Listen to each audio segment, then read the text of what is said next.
नमस्कार। आप देख रहे हैं ईपीएस न्यूज, आपकी आवाज आपका हक। आज हम खबरों की दुनिया से उस एक महासच्चाई का पर्दाफाश करने जा रहे हैं जिसकी गूंज अब सिर्फ दिल्ली के सत्ता के गलियारों तक सीमित नहीं है, बल्कि ये देश के हर उस पेंशन भोगी के घर तक पहुंच चुकी है जिसने अपनी जिंदगी का हर पल इस राष्ट्र के निर्माण में लगा दिया। हम सिर्फ वही कहते हैं जो तथ्यों पर आधारित है। हमारी बुनियाद सरकारी दस्तावेज हैं, संसद में पेश की गई रिपोर्टें हैं और वो आधिकारिक स्रोत हैं जिन्हें झुटलाया नहीं जा सकता।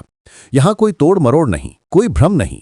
हमारा एक ही मकसद है, आपका हक, आपकी आवाज और आपकी इस न्याय की लड़ाई में जीत तक आपके साथ खड़े रहना। इसलिए इस रिपोर्ट का एक एक शब्द ध्यान से सुनिएगा, क्योंकि आज जो तथ्य और जो अपडेट हम आपके सामने रखने जा रहे हैं वो सिर्फ एक खोखली उम्मीद नहीं, बल्कि आपकी आने वाली पेंशन की असली और प्रामाणिक तस्वीर है। तो चलिए शुरू करते हैं ईपीएस 95 पेंशन बढ़ोतरी की आज तक की सबसे निर्णायक और सच्ची पड़ताल। और अगर आप इस लड़ाई में अपनी आवाज को शामिल करना चाहते हैं तो ईपीएस न्यूज टुडे को अभी सब्सक्राइब करें, वो घंटी का बटन, बेल आइकन दबाना ना भूलें ताकि इस संघर्ष का कोई भी बड़ा अपडेट आपसे छूट ना जाए। याद रखिए, ये चैनल आपकी वो आवाज है जो आज संसद के कानों तक पहुंच चुकी है। साथियों, आज हम उस सबसे बड़ी खबर पर से पर्दा क्यों उठाने जा रहे हैं जिसका इंतजार इस देश के 65 लाख से ज्यादा ईपीएस 95 पेंशन धारक अपनी धड़कनें थामकर सालों से कर रहे हैं। ये सिर्फ एक खबर नहीं है, ये उन करोड़ों उम्मीदों की कहानी है, उन चेहरों की कहानी है जिन्होंने अपनी जवानी इस देश की फैक्ट्रियों और दफ्तरों में कुर्बान कर दी। आज उन चेहरों पर झुर्रियां हैं, लेकिन आंखों में एक बेहतर भविष्य की, एक सम्मानजनक बुढ़ापे की आस अब भी बाकी है। ये वही लोग हैं जिन्होंने अपने खून पसीने से इस देश की नींव को सींचा, और आज वही लोग अपने मौलिक अधिकार के लिए, अपने हक के लिए एक लंबी लड़ाई लड़ रहे हैं। इस खास रिपोर्ट में हम आपको उस महाआंदोलन की पूरी और अंदरूनी कहानी बताएंगे जिसका नेतृत्व निडर कमांडर अशोक रावत जी कर रहे हैं।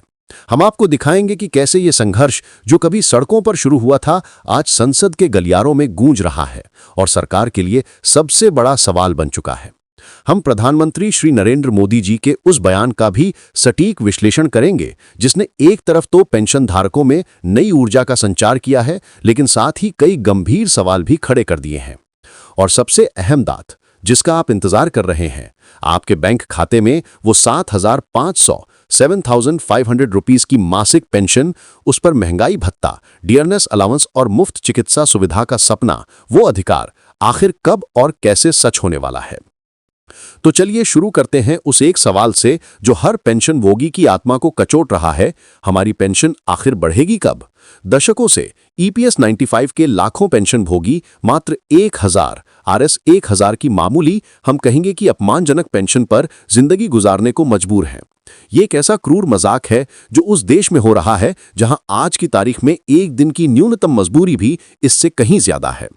जरा सोचिए, क्या कोई भी व्यक्ति, कोई भी वरिष्ठ नागरिक आज की इस कमरतोड़ महंगाई में 1000 रुपए में पूरा महीना गुजार सकता है? क्या वो अपनी दवाइयों का खर्च उठा सकता है? क्या वो अपने परिवार को 2 वक्त की इज्जत की रोटी दे सकता है? जवाब है बिल्कुल नहीं। इसी घोर अन्याय के खिलाफ राष्ट्रीय संघर्ष समिति NAC का आंदोलन खड़ा हुआ। कमांडर अशोक रावत जी के नेतृत्व में यह आंदोलन आज सिर्फ एक आवाज नहीं, बल्कि उन लाखों मेहनतकश लोगों की हुंकार बन चुका है जिन्होंने इस देश को अपने कंधों पर खड़ा किया और आज वो अपने अस्तित्व और सम्मान के लिए डटे हुए हैं।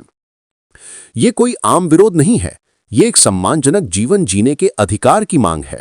ये उन हाथों की बात है जो कभी इस देश की मशीनें चलाते थे और आज वही हाथ अपने अधिकार के लिए, अपनी गरिमा के लिए उठे हुए हैं।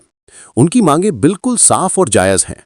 न्यूनतम पेंशन 7,500 RS 7 ब्याई को 500 प्रतिमाह की जाए, उस पर महंगाई भत्ता DA दिया जाए, सभी पेंशनरों और उनके जीवन साथी को मुफ्त चिकित्सा सुविधा दी जाए।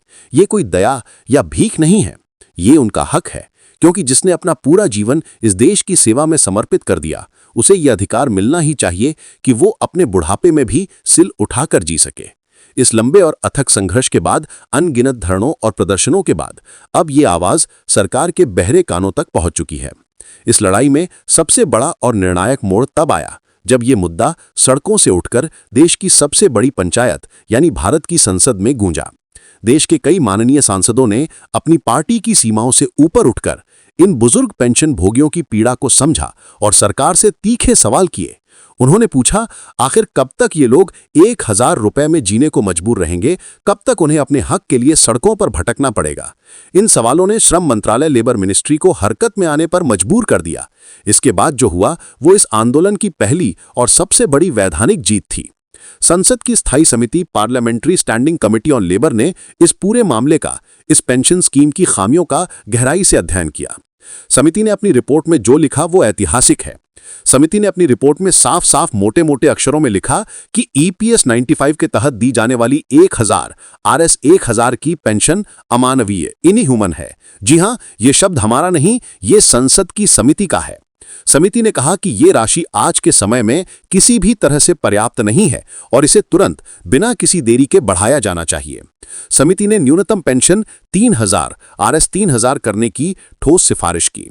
अब इस संसदीय रिपोर्ट के बाद पूरा देश और खासकर 65 लाख पेंशन भोगी कर्मचारी भविष्य निधि संगठन EPFO की अगली केंद्रीय न्यासी बोर्ड CBT की बैठक का बेसब्री से इंतजार कर रहे हैं।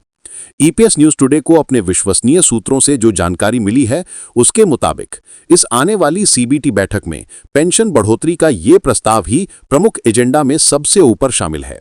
हमारी जानकारी के अनुसार EPFO ने आंतरिक स्तर पर पेंशन को 1,000 से बढ़ाकर 7,500 रुपीस प्रतिमाह करने का पूरा प्रस्ताव, उसका पूरा खाका तैयार कर लिया है।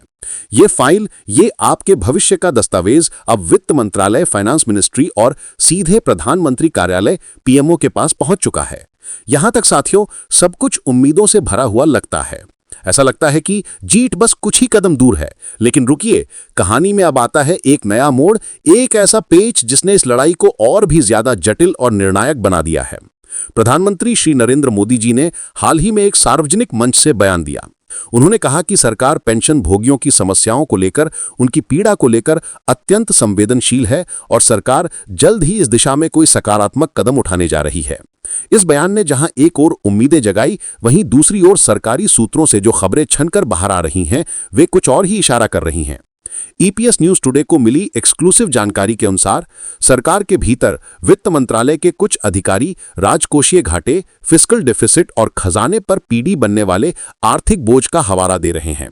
उनका तर्क है कि पेंशन को एक साथ 1,000 से बढ़ाकर 7,500 रुपए करना खजाने के लिए मुमकिन नहीं है। इसलिए सरकार एक चरणबद्ध योजना, फेज्ड इंप्लीमेंटेशन प्लान पर विचार कर रही है। इस योजना के तहत सरकार पहले चरण में पेंशन को 1,000 से बढ़ाकर 1,200 RS 200 या शायद 1,500 RS 1,500 तक कर सकती है। इसके बाद अगले चरण में इसे 2,000 RS 2,000 या 2,500 RS 2,500 तक लाया जा सकता है। सरकार का तर्क है कि इससे सरकारी खजाने पर अचानक कोई बड़ा दबाव नहीं पड़ेगा और पेंशन भोगियों को भी कुछ राहत मिल जाएगी। लेकिन राष्ट्रीय संघर्ष समिति के मुखिया कमांडर अशोक रावत जी ने सरकार की इस चरणबद्ध योजना को, इस लॉलीपॉप को सिरे से पूरी तरह से खारिज कर दिया है। उन्होंने अपने बयान में स्पष्ट कहा है कि ये राहत नहीं, ये धोखा है, ये ऊंट के मुंह में जीरा देने जैसा है। उन्होंने कहा कि आज की इस कमरतोड़ महंगाई में 1,000 रुपए की जगह 1,500 रुपए मिलना किसी भद्दे मजाक से कम नहीं है। कमांडर अशोक रावत जी ने सरकार को, प्रधानमंत्री कार्यालय को एक स्पष्ट और अंतिम चेतावनी, अल्टीमेटम दे दी है। उन्होंने कहा है 9,500 रुपए और 7,500 रुपए की न्यूनतम पेंशन, उस पर महंगाई भत्ता और मुफ्त इलाज, इससे कम कुछ भी, एक भी रुपया कम पेंशनरों को मंजूर नहीं होगा। और उन्होंने तारीख भी दे दी है। उन्होंने कहा है कि अगर सरकार अक्टूबर 2025 तक इन सभी मांगों को पूरी तरह से बिना किसी कटौती के लागू नहीं करती है तो देश भर के लाखों पेंशन भोगी हर राज्य से, हर गांव से दिल्ली की सड़कों पर उतरेंगे। ये कोई साधारण धरना नहीं होगा। ये आंदोलन अब सिर्फ आवाज नहीं रहेगा, बल्कि ये भारत की राजधानी दिल्ली में इतिहास रचेगा। देश की राजधानी की सड़कों पर लाखों पेंशनरों का एक ऐसा सैलाब उमड़ देगा जो सरकार के सिंहासन को ये एहसास दिलाएगा कि इन बुजुर्गों की आवाज को, इनके पसीने की कीमत को अब और अनसुना नहीं किया जा सकता। साथियों, ये आंदोलन अब सोशल मीडिया तक भी पहुंच चुका है। देश भर के युवा भी अब अपने दादा दादियों के साथ खड़े हो रहे हैं।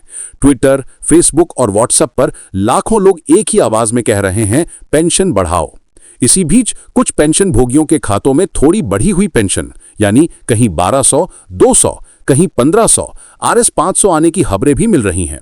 लेकिन कमांडर अशोक रावत जी ने साफ किया है कि यह अधूरा न्याय है, यह सिर्फ भ्रम फैलाने की कोशिश हो सकती है। असली जीत तब होगी जब हर पेंशनर के खाते में 7,500 पहुंचेंगे। अब हालात साफ हैं। सरकार पर चौतरफा दबाव है। संसदीय समिति की सिफारिशें आपके पक्ष में हैं, देश के सांसद आपके साथ हैं और सबसे बड़ी ताकत आपकी एकता और कमांडर अशोक रावत जी का निडर नेतृत्व आपके पास है। बस कुछ और धैर्य की बात है। अगर हम सब एकजुट रहे तो जीत निश्चित है। आने वाले दिन बेहद महत्वपूर्ण हैं। ईपीएफओ की बैठक, प्रधानमंत्री कार्यालय का निर्णय और दिल्ली में होने वाला आंदोलन, इन तीनों पर देश भर की नजरें टिकी हैं। ईपीएस न्यूज टुडे हर अपडेट सबसे पहले आप तक लाएगा। आप क्या सोचते हैं? क्या सरकार को एक साथ 7,500 रुपए देना चाहिए या ये चरणबद्ध तरीका सही है? अपनी राय कमेंट में जरूर बताएं और इस वीडियो को हर व्हाट्सएप ग्रुप, हर दोस्त और रिश्तेदार तक जरूर पहुंचाएं, क्योंकि जानकारी ही असली ताकत है।